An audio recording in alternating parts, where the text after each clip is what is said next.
Finches, evolution by natural selection. Darwin revolutionized the scientific community with his studies of the Galapagos Islands. Many people believed humans, plants, and animals did not change over time. It is seen that the religious society did have a hard time accepting his theories. Nevertheless, it was Darwin's persistent attitude and constant research that proved to be the difference between skeptical theories and widely accepted factual evidence.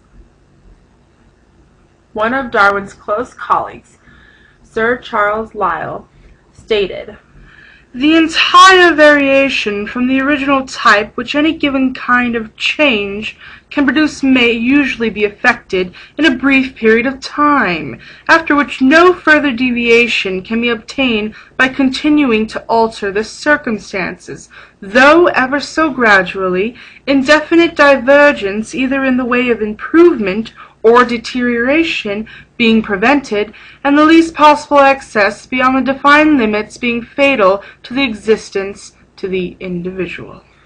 This shows that species do evolve, but it takes a long period of time.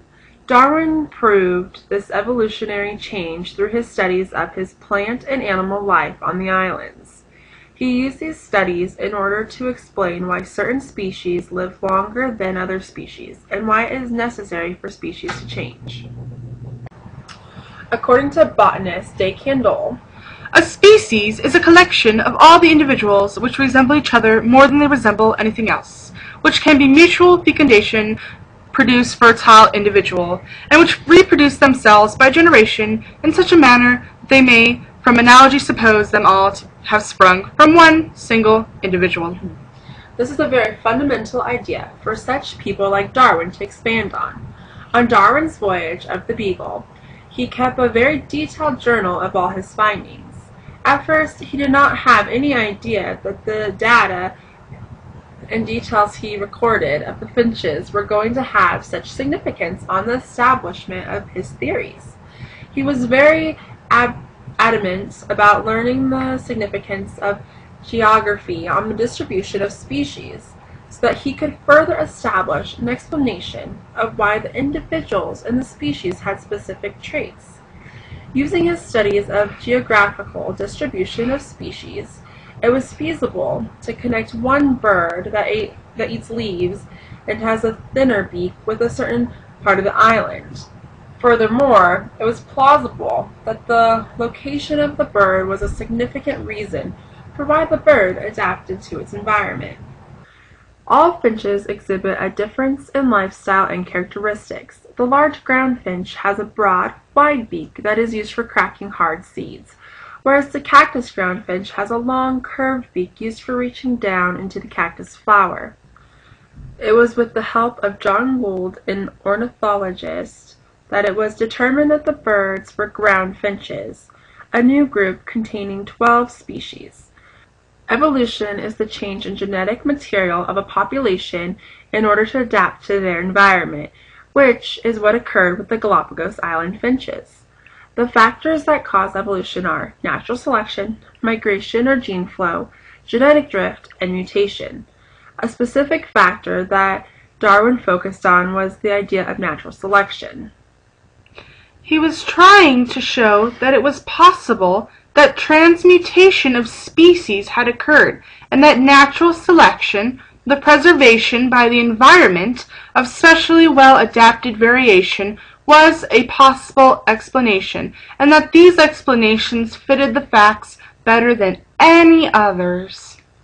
Natural selection introduces the process of an organism surviving and successfully reproducing by heritable traits, thus making them common in a population.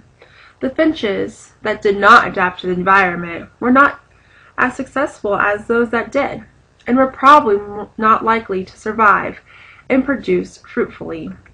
So those who adapt the quickest and adapt to their fullest potential are more likely to carry on the existence of a species than those who are not as fit.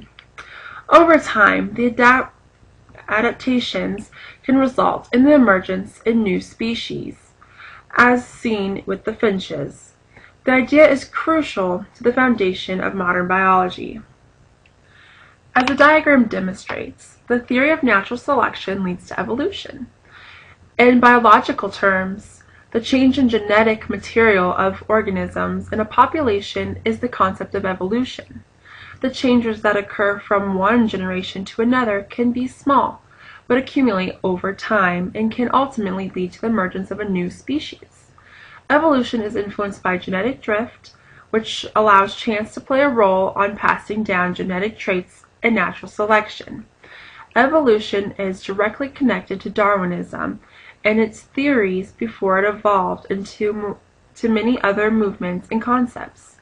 In the 19th century, natural selection was the sole factor of evolution. Darwin's fundamental laws explained how his theory worked. The first is the power of rapid multiplication and the geometrical progression. The second, that the offspring always vary slightly from the parents through generally very closely resembling them. Darwinism became a great connection to evolutionary philosophies in biology and society for many scientists.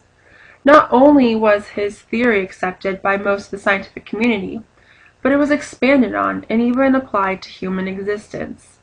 In Wallace's Darwinism, it is stated, "We thus find that the Darwinian theory, even when carried out to its extreme logical conclusion, not only does not oppose, but lends a decided support to a belief in a spiritual nature in man." The scientific community related Darwin's study of the Galapagos Island finches, natural selection, and concept of evolution to human evolution. Darwin's study on the Galapagos Islands proves to be the foundation of modern biology and has influenced many scientists' views on natural selection and evolution. Without these studies, we would be missing crucial evidence of evolution.